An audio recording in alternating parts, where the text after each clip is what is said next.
नमस्कार। पंडित वत्सराज व्यास आदर्श विद्या मंदिर डीडवाना में आप सभी का स्वागत। आइए संकुल शिक्षण में हम अपना अध्ययन आगे प्रारंभ करते हैं। मैं मधुसूदन टाक कक्षा सप्तमी में विषय गणित में प्रश्नावली 4.1 हल कर रहे हैं।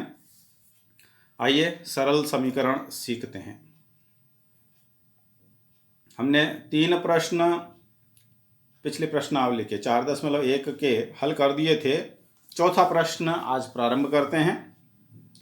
प्रश्न 4 हमको दिया गया है, निम्नलिखित कथनों के लिए समीकरण लिखिए।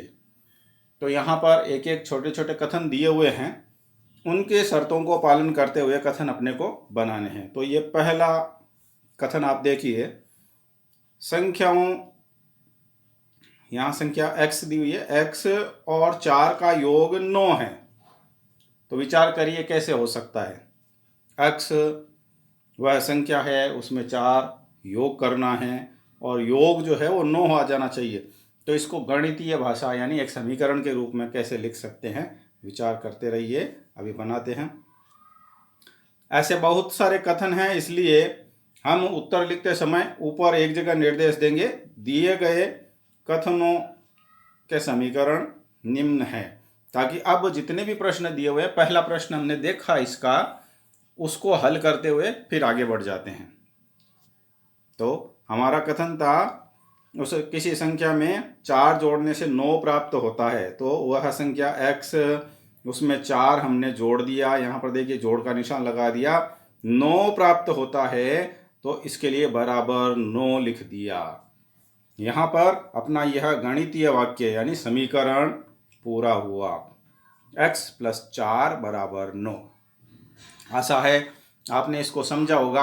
ऐसे बहुत सारे कथन मैं दे रहा हूँ ताकि आपके अभ्यास अच्छा हो जाए। कैसा भी गणितीय वाक्य दिया हुआ हो उसको आप आसानी से हल कर पाए। चलिए दूसरा कथन देखिए क्या कहता है। वो संख्या अब x के स्थान पर हमको दे दी गई है y। y में से 2 घटाने पर 8 प्राप्त होता है। आपको 5 सेकंड का समय देता हूं, देखें, आप विचार करो। मुझे लगता है आप सही उत्तर तक पहुंच पाओगे। आपने सही सोचा है। चलिए, जो आपने सोचा है मैं बताता हूं। वहां पर हमको था, बिल्कुल सही, आपने सही सोचा है।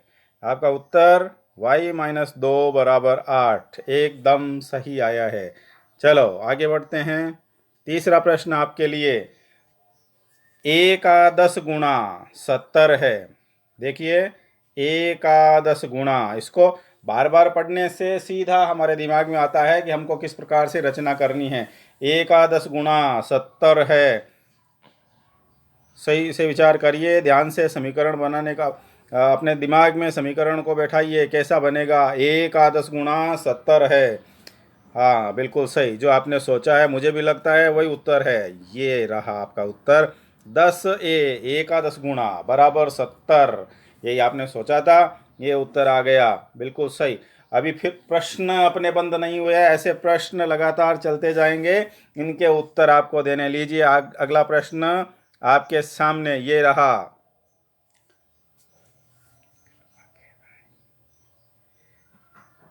b को 5 से भाग देने पर 6 प्राप्त होता है। फिर से देखिए, b को 5 से भाग देने पर 6 प्राप्त होता है। विचार करिए कैसा उत्तर आने वाला है। इस समीकरण को अपने दिमाग में बनाइए और फिर मैं आपको उत्तर देता हूँ। मिलान करिए, जैसा आपने सोचा था वैसा का वैसा आया है क्या। अगर वैसा का वैसा आया है तो आप सही दिशा में चल रहे हैं, आप गणित सीखते जा रहे हैं, आगे बढ़ते जा रहे हैं। और उसमें कोई कसर रह गई है तो इसका मतलब हमें कुछ ठीक करना है। ये लगातार ठीक करना भी गणित का एक हिस्सा होता है। ये रहा आपका उत्तर, b में 5 का भाग देने पर, तो इसको b/5 = 6 ऐसा लिखेंगे। तो उस कथन के अनुसार हमारा समीकरण बन जाएगा। इसको अगर आपने ऐसे सोचा था b/5 = 6, तब भी आपका उत्तर बिल्कुल सही है। तो दोनों ही प्रकार से आपने लिखा b/6 या b/5, ये b/5 और b/5 दोनों बराबर ही है। चलिए अगला कथन आपके लिए, ध्यान से इसको पढ़िए। t का 3/4 15 है। t का 3/4 15 है। प्रयत्न करिए, आपके मन में कैसा समीकरण बनता है, फिर उससे मिलान करते हैं। क्या आपने सही सोचा या गलत सोचा? मुझे लगता है आप बिल्कुल सही सोच रहे हैं, अच्छे से आगे की ओर बढ़ रहे हैं। टी का 3/4, इसमें एक थोड़ा सा आपकी हेल्प कर दूं तो 3/4 किसी का करना है तो उसके गुणा में 3/4 लिख देना होता है। चौथाई चौथाई चौथाई 3 बार मिल जाते हैं तो 3/4 यानी 3/4। चलिए देखते हैं आपने सही सोचा क्या, मिलाइए। क्या यही सोचा था आपने? 3/4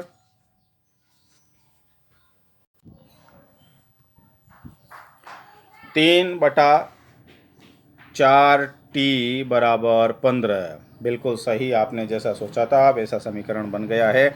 लीजिए छठा प्रश्न फिर आपकी स्क्रीन पे आ गया है।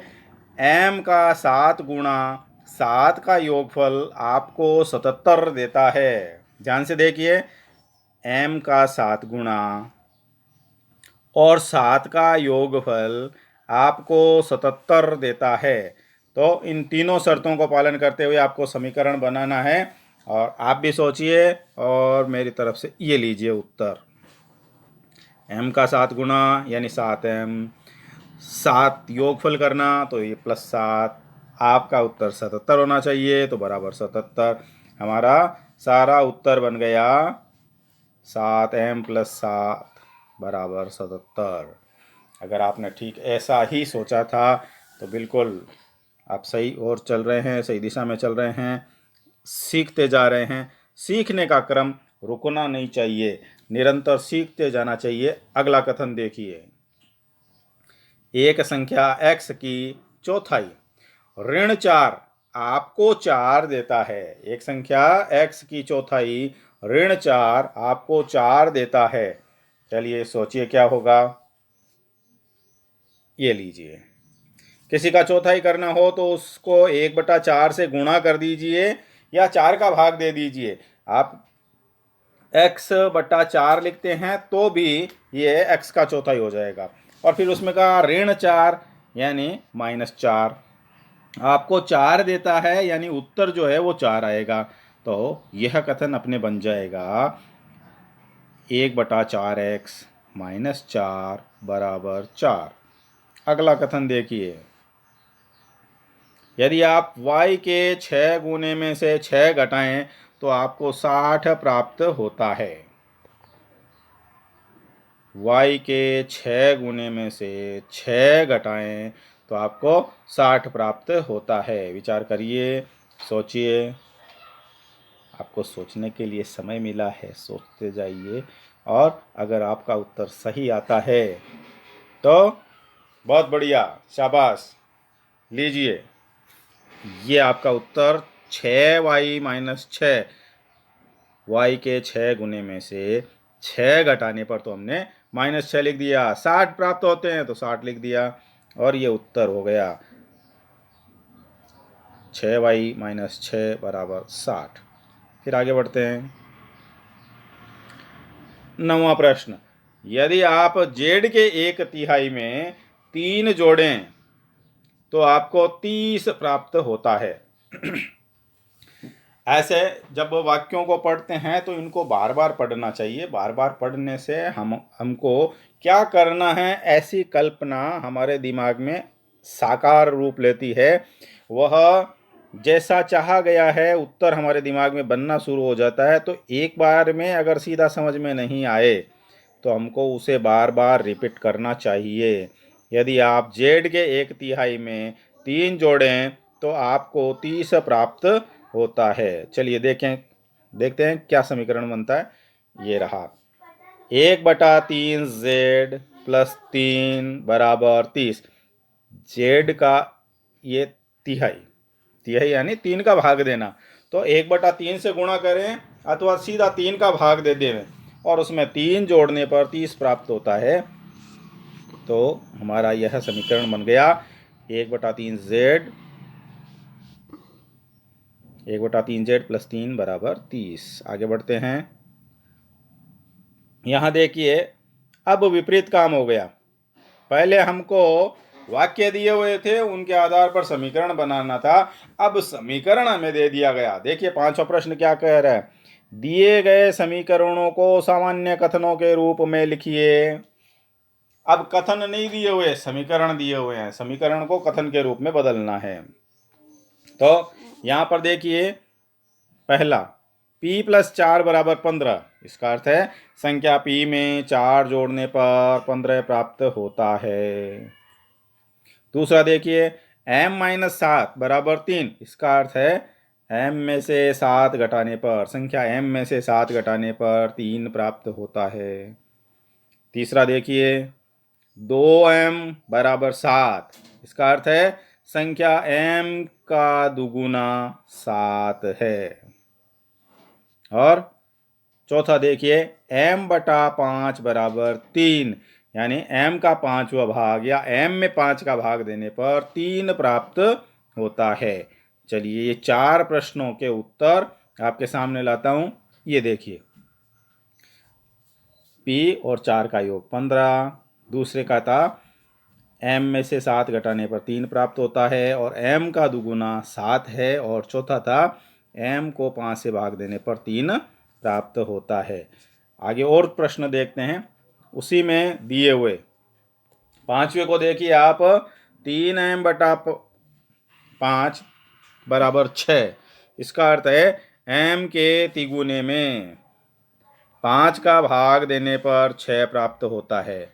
या इसको और भी बदल के कह सकते हैं आप, m का 3/5 भाग 6 होता है। या आप इसको ऐसे भी कह सकते हैं, तीसरा प्रकार और है कि m के 5वें भाग को 3 से गुणा करने पर 6 प्राप्त होता है। तीनों ही प्रकार के कथनों में से आपने कोई सा भी कथन विचार किया है तो इसके लिए सही होगा। और छठा प्रश्न देखिए इसका, 3p प्लस 4 बराबर 25। तो p के 3 गुने में 4 जोड़ने पर 25 प्राप्त होता है। और देखिए 8वें में, 4p माइनस 2 बराबर 8, यानी p के 4 गुने में से 2 घटाने पर 8 प्राप्त होता है। अगर आपने ऐसा ही सोचा है तो आपका उत्तर सही है। चलिए अगली स्लाइड पर देखते हैं। यहाँ देखिए, आपने जो उत्तर सोचे, m के 3 गुणा को 5 से भाग देने पर 6 प्राप्त होता है। छठे में था p के 3 गुणे में 4 जोड़ने पर 25 प्राप्त होता है, और p के 4 गुणे में से 2 घटाने पर 18 प्राप्त होता है। ऐसे आपके कथनों के आधार पर, समीकरणों के आधार पर आपने कथन बना दिए। आशा है आप अच्छे से सीख रहे हैं और लगातार आगे बढ़ रहे हैं। बहुत बहुत शुभकामना, बधाई, धन्यवाद।